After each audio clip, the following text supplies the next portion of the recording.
toprak olur kara daştan ayrılsam.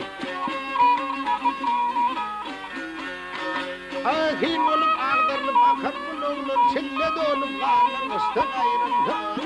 Ayrılsam.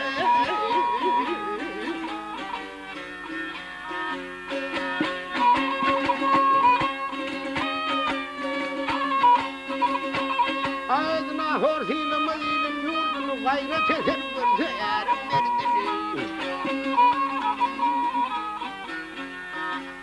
Adımın yeğimden derdini yürek yanıp çeşmeyi açtan ayrılsa. Ayrılsa.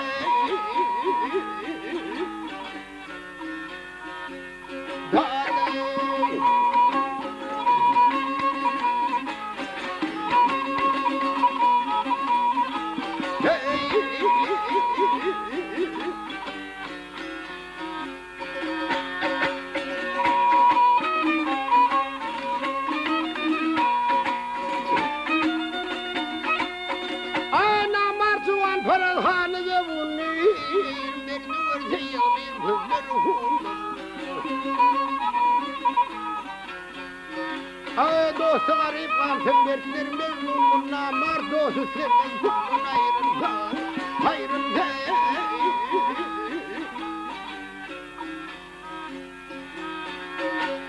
Devirginler mıdan yolu bin bağlar nadan estarak gider insanlar. Maktım onu hakkı yanlar manalar sağı dağlar akıl huştan ayrılsa ayrılsa.